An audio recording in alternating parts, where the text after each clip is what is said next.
Bertemu kembali di hari Minggu ini sehingga kami boleh beribadah. Tuhan berbicara bagi kami lewat kebenaran firman-Mu. Sampaikan isi hati-Mu karena kami percaya hanya firman Tuhan yang sanggup mengubah hidup kami. Tuntun kami terus lewat kebenaran-Mu. Urapi setiap kami, urapi juga hamba-Mu yang tidak ada apa-apanya. Roh Kudus-Mu lah yang memberi hikmat dan pengetahuan bagi setiap kami. Di dalam nama Tuhan Yesus kami buka hati bagi firman-Mu. Haleluya, amin, amin, amin. Iya, shalom saudara, ya kita boleh berjumpa kembali di hari Minggu ini. Ya saya percaya, ya biarlah kita mau terus berbahagia di dalam Tuhan. Ya kita berbahagia karena kita mengenal Tuhan, karena kita mengenal Dia, ya Tuhan yang hidup yang sudah memilih kita menjadi anak-anaknya. Iya, kita akan sama-sama belajar firman Tuhan hari ini yang terambil dari Amsal pasal 2, mulai ayat yang pertama. Firman Tuhan berkata demikian. Hai anakku, jikalau engkau menerima perkataanku dan menyimpan perintahku di dalam hatimu.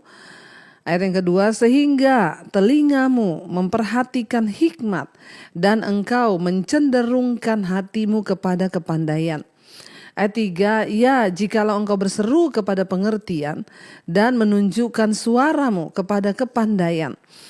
Ayat yang keempat, jikalau engkau mencarinya seperti mencari perak dan mengejarnya seperti mengejar harta terpendam.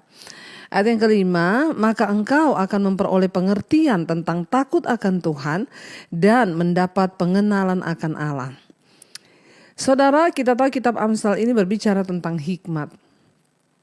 Apa itu hikmat? Firman Tuhan berkata, permulaan hikmat ialah takut akan Tuhan.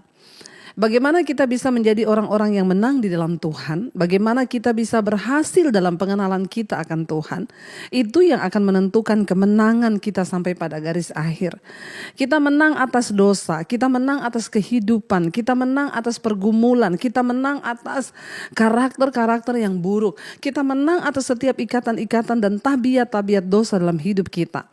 Sehingga kita bisa melihat janji-janji Tuhan dalam hidup kita. Nah, ayat ini berkata, ya anakku, jika engkau menerima perkataanku dan menyimpan perintahku dalam hatimu. Amsal ini adalah hikmat yang berbicara. Apa itu hikmat? Permulaan hikmat ialah takut akan Tuhan. Hikmat itu adalah pengertian ilahi yang diberikan kepada kita. Untuk bisa mengalami kemenangan, untuk bisa memperoleh kemenangan di dalam pengiringan kita kepada Tuhan, maka kita harus memiliki hikmat. Dan hikmat itu bisa kita dapatkan ketika kita hidup takut akan Tuhan. Dan apabila kita menerima hikmat, apabila kita menyimpan perintah Tuhan di dalam hati kita, maka dikatakan ayat yang kedua, telingamu itu memperhatikan hikmat dan engkau mencenderungkan hatimu kepada kepandaian. Ayo kita jangan jadi orang yang bodoh di dalam hidup ini. Orang yang bodoh itu bukan orang yang tidak sekolah, tapi orang yang bodoh itu adalah orang yang tidak mengerti kehendak Tuhan. Kenapa orang tidak mengerti kehendak Tuhan? Karena dia tidak memiliki hikmat Tuhan. Bagaimana orang bisa memiliki hikmat Tuhan? Hanya ketika dia hidup takut akan Tuhan. Sebab permulaan hikmat ialah takut akan Tuhan. Ya, dan mengejar kepandaian itulah pengertian. Nah, ayat ini berkata, kalau kita ini menerima perkataan hikmat, menyimpan firman Tuhan dalam hidup dan hati kita, dan memberikan telinga kita untuk memperhatikan hikmat, dan ketika kita mencenderungkan hati kita kepada kepandaian. Dan dikatakan ayat 3, jikalau engkau berseru kepada pengertian dan menunjukkan suaramu kepada kepandaian. Jikalau engkau mencarinya seperti mencari perak dan mengejarnya seperti mengejar harta terpendam. Mari kita mengejar hikmat Tuhan.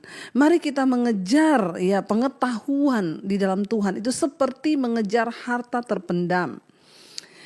Untuk bisa memperoleh kerajaan Allah itu, kita tahu firman Tuhan berkata, seperti orang yang menemukan satu ladang, dia tahu di situ ada harta yang terpendam yang sangat berharga.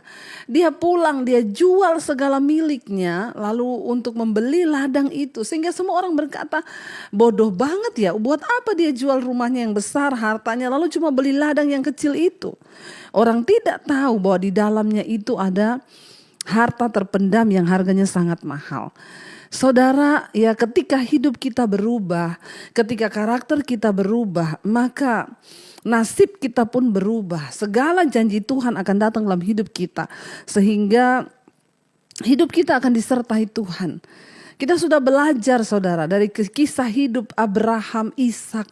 Bagaimana Ishak disertai Tuhan sehingga orang melihat dan berkata kepada dia, kami telah melihat bahwa engkau disertai Tuhan. Bagaimana kita bisa menunjukkan kepada dunia, kepada orang lain bahwa kita disertai Tuhan? Hanya ketika hidupmu berubah, nasibmu berubah. Bagaimana hidup kita berubah? Milikilah hikmat Tuhan. Ya, ketika kita memiliki hikmat Tuhan, kita bergaul dengan firman, menyimpan perintah Tuhan itu dalam hati kita. Mengejarnya itu seperti mengejar perak. Mengejarnya itu seperti mengejar harta yang terpendam. Apa hasilnya saudara? Ayat 5 berkata di sana, maka engkau akan memperoleh pengertian tentang takut akan Tuhan dan mendapat pengenalan akan Allah. Sayang sekali banyak orang mengaku dirinya Kristen. Banyak orang mengaku dirinya pelayan Tuhan. Bahkan banyak orang mengaku dia pendeta, bahkan gembala. Tapi hanya sedikit orang yang benar-benar memiliki pengertian tentang takut akan Tuhan. Hanya sedikit orang yang memiliki pengertian dan mendapat pengenalan akan Allah. Ini yang harus kita kejar di dalam pengiringan kita akan Tuhan. Milikilah saudara pengetahuan, pengertian tentang takut akan Tuhan. Dan milikilah pengenalan yang benar akan Allah. Waktu kita mengejar Tuhan, waktu kita mengejar hikmat, ketika kita mengejar kebenaran dan kepandaian, maka engkau akan memperoleh pengertian tentang takut akan Tuhan dan mendapat pengenalan akan Allah, saudara. Ya, jangan berpuas diri menjadi Kristen yang biasa-biasa saja, sebab begitu banyak janji Tuhan yang disediakan bagi saudara dan saya. Sayang sekali kalau kita jadi orang Kristen tapi kita tidak mengalami semua janji Tuhan itu. Sayang sekali ketika kita menjadi orang yang mengaku percaya, tapi hidup kita stuck dan begini-begini saja. Saudara, Tuhan mau mengubah hidupmu, Tuhan mau mengubah nasibmu. Tapi ada sesuatu yang harus kita perbuat untuk bisa memperoleh semua janji itu. Kejar kebenaran seperti engkau mengejar hikmat. Kejar kebenaran seperti engkau mengejar harta terpendam. Jangan kejar uang di dunia ini. Jangan hanya mengejar harta. Tapi waktu engkau mengejar takut akan Tuhan. Waktu engkau mengejar hikmat. Waktu engkau mengejar kepandaian. Mengejar pengertian itu. Maka engkau akan diberikan, engkau akan memperoleh pengertian tentang takut akan Allah. Dan ya, engkau akan memiliki pengenalan yang benar akan Tuhan. Saudara, bagaimana kita bisa membuka pintu-pintu berkat hanya ketika kita mengenal Tuhan dengan benar. Ya, banyak orang Kristen sekarang hanya datang pada Tuhan ketika ada masalah. Banyak orang yang hanya datang pada Tuhan ketika dia membutuhkan mujizat. Engkau tidak akan pernah mengalami terobosan di dalam hidupmu kalau engkau tidak dengan benar mengenal siapa Tuhanmu. Miliki pengenalan yang benar akan Tuhan. Miliki pengetahuan yang benar di dalam pengenalan akan takut akan Allah itu. Ya, kenapa? Karena ada begitu banyak janji yang Tuhan sediakan bagi orang yang mau sungguh-sungguh hidup, berserah dan bergantung kepada Dia. Bukan hanya itu saja, saudara. Ayat yang ke-6 dikatakan di sana, karena Tuhan yang memberikan hikmat, dari mulutnya datang pengetahuan dan kepandaian. Siapa yang memberikan hikmat kepada manusia? Siapa yang memberikan pengetahuan dan kepandaian? Itu semua keluar dari mulut Tuhan. Apa yang keluar dari mulut Tuhan hari ini? Firman Tuhan. Waktu kita sungguh-sungguh mengejar firman, waktu kita sungguh-sungguh mengejar kebenaran, maka kita akan memperoleh hikmat. Kita akan memperoleh pengetahuan karena dari mulut Tuhanlah ya datang hikmat, pengetahuan dan kepandaian. Jangan cari pada yang lain. Engkau boleh menuntut ilmu setinggi langit. Engkau boleh memiliki gelar, saudara, sampai S1, S2, S10 ya, sampai kayak Samsung S berapa sekarang, saudara ya. Tapi engkau tidak akan pernah bisa memiliki hikmat dan kepandaian yang sesungguhnya dalam Tuhan kalau engkau tidak mengejar Tuhan. Kejar Tuhan lebih dari segala-galanya. Kejar Tuhan hari-hari ini supaya engkau memiliki Tuhan. Karena dari mulut Tuhanlah itu datang pengertian, datang pengetahuan, datang kepandaian. Memiliki titel dan gelar di dunia ini saja tidak cukup. Ya, tapi kita harus menjadi orang yang pandai di hadapan Tuhan. Hikmat Tuhan akan mengalahkan segala hikmat yang ada di dunia ini. Hikmat Tuhan akan mengalahkan segala kepandaian orang yang ada di dunia ini. Dari mulut Tuhan datang pengetahuan dan kepandaian. Karena itu, mari kejar Tuhan sungguh-sungguh bagi anak-anak muda. Engkau yang bingung dengan masa depanmu saat ini. Engkau yang bingung mungkin akan melanjutkan kuliah tidak punya biaya. Engkau yang bingung mau melakukan apa ke depan. Engkau yang bingung mungkin engkau sudah punya gelar lulusan dari Amerika, dari mana-mana. Engkau bingung dengan masa depanmu. Saya cuma mau bilang kejar Tuhan. Karena dari Tuhan datang hikmat, dari mulutnya datang pengetahuan dan kepandaian. Engkau akan menerima banyak intuisi-intuisi yang baru yang bahkan tidak pernah orang pikirkan. Saya sudah mengalami Tuhan itu secara pribadi. Siapa saya, saudara? Ya, yang hanya lulusan SMA, ya, tetapi Tuhan bisa melakukan perkara besar ketika kita mengejar pribadinya. Hikmat Dia berikan bagi kita, pengetahuan Dia berikan bagi kita karena itu keluar dari mulutnya. Bahkan kepandaian akan memimpin langkahmu sehingga orang akan mencari engkau. Ya, pengajaran bahkan semua yang keluar dari mulutmu akan menjadi berkat bagi banyak orang. Bahkan perkataan yang keluar dari mulut kita bisa mengubahkan kehidupan orang. Itu yang luar biasa. Dan itu Tuhan mau kerjakan atas hidupmu dan hidupku, saudara. Ya, kejar Tuhan dengan benar. Kejar pribadinya, duduk di kakinya dan berkata, aku mau memperoleh Engkau Tuhan. Aku mau mengenal Engkau secara pribadi. Aku tidak hanya mau menjadi orang Kristen yang biasa-biasa, tapi aku mau mengejar Tuhan itu dan pribadinya. Ada yang ketujuh dikatakan bukan hanya itu saja. Waktu engkau mengejar Tuhan, mengejar firman-Nya, apa yang akan engkau dapatkan? Ayat 7. Ia menyediakan pertolongan bagi orang-orang yang jujur dan menjadi perisai bagi orang yang tidak bercela lakunya. Saat kita mencari Tuhan, hidup kita dituntun oleh hikmat, maka kita akan berjalan di jalan yang lurus. Hidup kita terhindar dari banyak dosa, hidup kita terhindar dari banyak kesalahan. Dan Alkitab menjamin saat kita ini hidup jujur di hadapan Tuhan karena kita dipimpin oleh hikmat Tuhan, maka Tuhan menyediakan pertolongan bagi setiap kita yang sungguh-sungguh mencari Dia. Saudara, dalam hidup ini ada banyak hal yang tidak bisa kita lakukan dengan kekuatan kita. Saya ketemu dengan seorang bapak yang cukup pintar, dia bilang, Bu, saya ini bekerja memakai akal, saya bekerja memakai otak saya bekerja memakai kepandaian saya. Dan selalu saya dapatkan, Bu, ya, saya dapatkan banyak uang dengan kepandaian saya. Tapi saya berkata, Pak, tidak semua hal di hidup ini harus engkau kerja dengan kepandaianmu. Harus engkau kejar dengan kekuatan ototmu. Iya, kalau Bapak masih sehat sampai hari ini. Ingat loh, kalau satu saja urat syaraf di otakmu ya keseleo atau terjepit, maka engkau gak bisa buat apa-apa lagi. Ada banyak hal dalam hidup ini yang Tuhan sanggup lakukan dan itu hanya bisa kita lakukan dengan pertolongan Tuhan. Jangan sombong, saudara. Ya, kalau engkau hanya bekerja untuk cari uang, makanya saya lihat Bapak mungkin memperoleh apa yang Bapak dapatkan, tapi tidak ada damai sejahtera di hidupmu. Ya, tidak ada damai sejahtera. Tetapi orang-orang yang mencari Tuhan, saudara, ayat ini berkata Tuhan menyediakan pertolongan bagi orang yang jujur. Jangan hanya bertanya kenapa dia mengalami mujizat, kenapa dia mengalami pertolongan Tuhan. Ayat ini dengan jelas berkata kalau kita hidup menjadi orang benar dan orang jujur, maka Tuhan menyediakan pertolongan bagi saudara dan saya. Ya, kenapa ada yang ditolong, ada yang tidak, saudara? Tuhan melihat kejujuran hatimu. Dan Dia akan menjadi perisai bagi orang yang tidak bercela lakunya.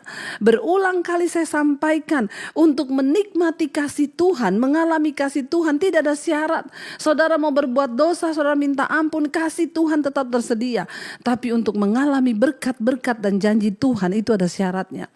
Bagi siapa Dia menyediakan pertolongan? Bagi orang yang jujur dan bagi orang yang tidak bercela lakunya. Ketika kita hidup mengejar Tuhan, maka otomatis hidup kita akan berada di dalam kekudusan. Kita takut berbuat dosa, kita takut akan Tuhan. Dan itu yang Tuhan nyatakan, bagi orang-orang ini tersedia pertolongan. Bahkan Tuhan akan menjadi perisai bagi mereka. Asal kita menjaga langkah hidup kita, kelakuan kita di dalam kekudusan Tuhan. Bahkan ayat yang ke-8 berkata, saudara, sambil menjaga jalan keadilan dan memelihara jalan orang-orangnya yang setia. Tuhan yang menjaga jalan keadilan bagi hidup kita. Tuhan yang menjaga jalan keadilan, karena itu sekalipun mungkin kita merasa orang-orang bisa menipu kita, mungkin kita merasa orang bisa memperdaya kita, tetapi jangan takut saudara, kalau Tuhan yang menjaga jalan keadilan bagimu. Mungkin Tuhan akan izinkan sementara kita akan melihat kita diperlakukan tidak adil. Tidak adil menurut ukuran manusia. Tetapi kalau jalan keadilan Tuhan ada di dalam hidupmu, maka engkau akan melihat satu saat pembelaan Tuhan itu nyata. Kenapa? Karena Tuhan itu maha adil. Makanya kita gak usah protes ketika orang memperlakukan kita dengan tidak adil. Itu hanya perlakuan manusia. Tapi waktu Tuhan yang menjaga jalan keadilan, segala sesuatu itu ada harganya. Tuhan akan membayarnya saudara bagi orang-orang yang setia. Ketika engkau dikhianati, ketika engkau diperlakukan tidak adil, gak usah takut. Kenapa? Tuhan menjamin jalan keadilan kita. Jangan cari keadilan pada manusia, tapi carilah Tuhan saudara. Bahkan di sana dikatakan dia bukan hanya memelihara jalan keadilan, menjaga jalan keadilan bagi kita, tapi Tuhan juga memelihara jalan orang-orangnya yang setia kepadanya. Bahkan jalan-jalan kita dipelihara oleh Tuhan saudara. Apa yang mau kita takutkan lagi? Kemenangan di depan mata kita ketika Tuhan berjalan bersama dengan kita. Pertolongan di depan mata kita. Bahkan dia menjaga jalan kita saudara. Dia mengawasi jalan keadilan kita. Dan memelihara jalan orang yang setia kepadanya. Ayat 9 dikatakan, maka engkau akan mengerti tentang kebenaran, keadilan dan kejujuran. Bahkan setiap jalan yang baik. Maka kita akan mengerti kebenaran, keadilan, kejujuran, bahkan setiap jalan yang baik itu kita akan mengerti. Kenapa? Karena ayat yang ke-10 berkata, karena hikmat akan masuk ke dalam hatimu dan pengetahuan akan menyegarkan jiwamu. Karena hikmat akan masuk ke dalam hatimu dan pengetahuan akan menyenangkan jiwamu. Saudara, jiwa kita hanya bisa disenangkan oleh hikmat dan pengetahuan dari Tuhan. Jiwa kita hanya bisa terpuaskan oleh Tuhan saja. Tidak ada satu hal pun di dunia ini yang bisa memenuhi kebutuhan jiwamu. Jiwa manusia itu tidak terbatas. Dan hanya yang tidak terbataslah yang dapat mengisi kekosongan jiwa kita. Harta itu terbatas. Uang itu terbatas. Jabatan itu terbatas. Apa yang sedang engkau cari? Mungkin saat ini engkau capek dengan hidupmu. Kenapa? Karena tuntutan dari jiwa yang tidak pernah terpenuhi. Hanya ketika engkau datang kepada Tuhan, maka ayat ini berkata, hikmat akan masuk ke dalam hatimu dan pengetahuan akan menyenangkan jiwamu. Itulah yang menyenangkan jiwa kita. Ayat 11, kebijaksanaan akan memelihara engkau dan kepandaian akan menjaga engkau, supaya engkau terlepas dari jalan yang jahat, dari orang yang mengucapkan tipu muslihat. Mari kita sungguh-sungguh mengandalkan Tuhan di dalam hidup kita saudara. Supaya kita boleh mengalami kemenangan demi kemenangan di tahun-tahun ini. Saya berdoa saudara. Ketika Tuhan yang memelihara jalan-jalan hidup kita, maka disitulah kita akan melihat kemenangan terjadi di dalam hidup kita. Saya berdoa supaya kita semua boleh mengalami Tuhan dalam hidup ini. Dan hidup ini terlalu singkat kalau kita pakai dengan tidak mengenal Tuhan sungguh-sungguh. Minggu ini adalah minggu yang pertama dan kita akan masuk dalam perjamuan kudus. Saya berikan saudara waktu untuk mempersiapkan diri. Mungkin hanya ada air putih sekalipun. Kalau tidak ada anggur, sirup boleh, teh boleh. Kalau tidak ada air putih juga pun boleh. ambil roti, biskuit atau apa saja yang ada di saudara dengan iman. Kita mau terima hari ini perjamuan kudus, itu adalah sakramen.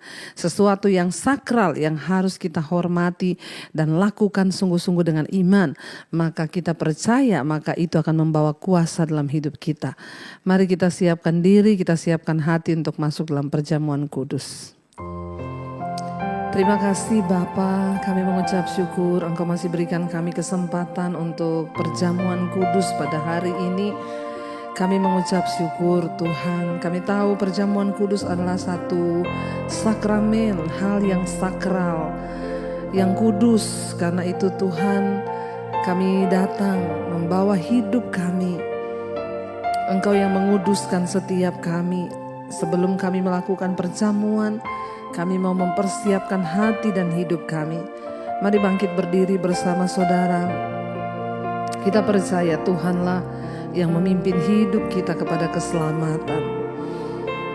Terima kasih Tuhan. Tuhanlah yang memimpinku, tanganku dipegang teguh, hatiku berserah penuh, tanganku dipegang teguh. Sekali lagi katakan, Tuhanlah yang memimpinku, tanganku dipegang teguh, hatiku berserah, ku berserah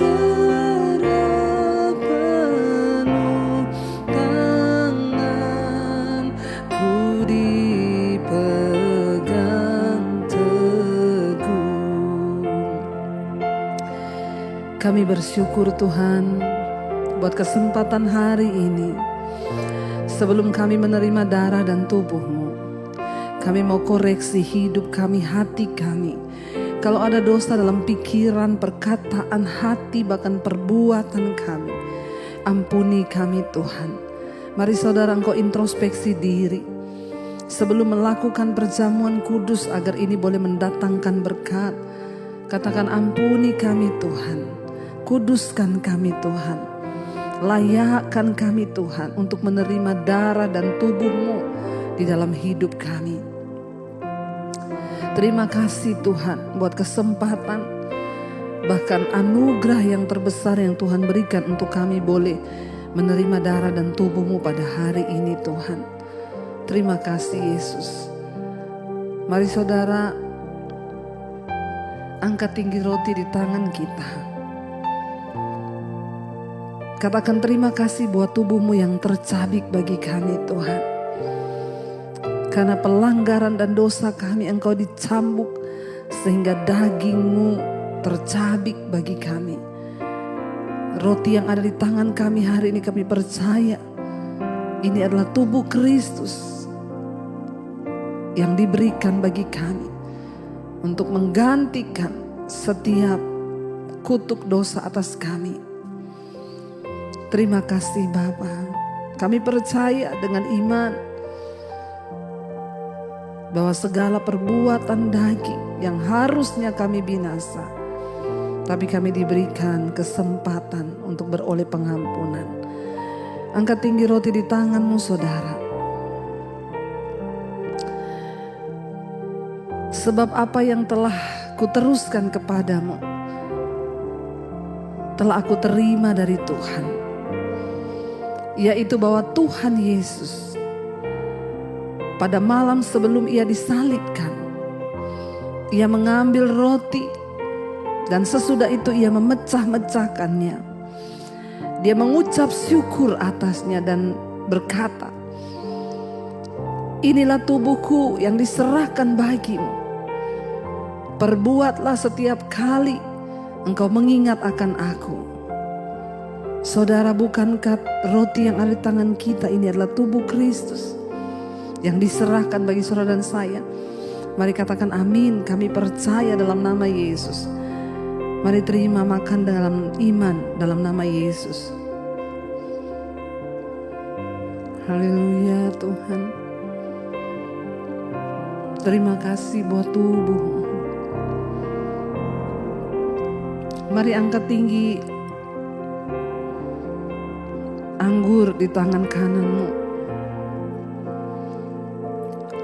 Ini adalah darah yang tertumpah. Ini adalah darah yang tercurah untuk menebus setiap dosa dan pelanggaran kita. Dia yang menyerahkan nyawanya.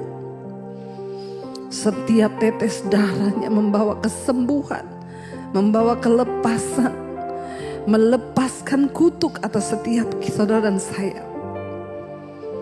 Ucap syukur untuk anugerahnya yang besar, yang telah membebaskan kita dari dosa. Katakan terima kasih Tuhan buat cawan ini. Demikian juga ia mengambil cawan sesudah makan. Lalu berkata, cawan ini adalah perjanjian baru yang dimateraikan oleh darahku.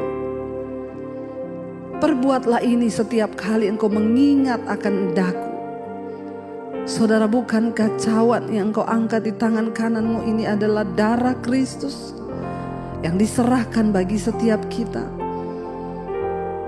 Mari terima dengan iman, katakan amin, kami percaya dalam nama Yesus. Terima kasih Tuhan. Terima kasih Bapa buat anugerah-Mu, buat darah-Mu yang tercurah bagi kami. Terima kasih Tuhan. Terima kasih Yesus. Karena itu kami tidak ingin bermain-main dengan hidup kami Tuhan. Karena itu kami tidak ingin bermain-main dan jatuh bangun lagi di dalam dosa. Ajar kami menghormati dan menghargai pengorbanan Kristus yang begitu besar. Kami telah ditebus dan harganya lunas dibayar di atas kayu salib. Terima kasih Bapa, terima kasih Tuhan. Engkau yang memimpin kami Tuhan. Tuhanlah yang memimpinku, tanganku dipegang teguh, hatiku berserah penuh, tanganku dipegang. Lebih lagi katakan Tuhan, Tuhanlah yang memimpinku, tanganku dipegang teguh, hatiku berserah penuh, tanganku dipegang teguh. Terima kasih Bapa. Pegang tangan kami, tuntun langkah kami. Engkau yang berjanji menjadi perisai bagi orang-orang yang tidak bercela lakunya. Engkau menyediakan pertolongan bagi orang-orang yang jujur dan sungguh-sungguh mengejar akan kebenaran-Mu. Kami mau Tuhan menjadi orang-orang yang terus mengejar kebenaran-Mu, agar kami mengalami pertolongan, agar kami mengalami campur tangan Tuhan di dalam hidup kami. Kami butuh Tuhan lebih dan lebih lagi Bapa. Kami butuh pribadi-Mu Tuhan. Terima kasih Yesus, terima kasih Tuhan. Hamba berdoa bagi setiap anak-anak-Mu Tuhan, mereka yang terus setia mencari Engkau. Sertai Tuhan, bela setiap perkara kami. Engkau yang sanggup melakukan lebih dari yang kami doakan dan harapkan. Terima kasih Tuhan Yesus, yang sakit Engkau sembuhkan, yang berbeban berat Engkau berikan kelegaan. Darah dan tubuh memberikan kesembuhan bagi setiap kami.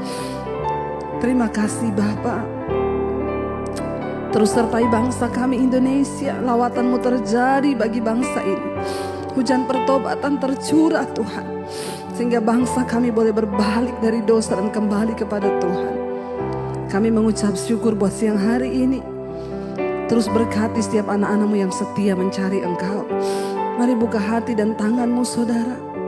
Terimalah berkat dari Allah Bapa, cinta kasih Tuhan Yesus Kristus, pertolongan penyertaan-Nya akan selalu menyertai hidup-Mu. Penyertaan Roh Kudus yang tidak akan pernah berhenti menyertai hidupmu mulai hari ini. Bahkan sampai kali yang kedua Tuhan Yesus datang menjemput kita. Nama kita semua tercatat di dalam kitab kehidupan. Di dalam nama Tuhan Yesus Kristus. Tuhan memberkati engkau, terimalah berkat itu. Terima kasih Bapa, dalam nama Yesus kami berdoa dan bersyukur. Haleluya. Amin. Amin. Amin. Tuhan Yesus memberkati. And there I find you in the mystery.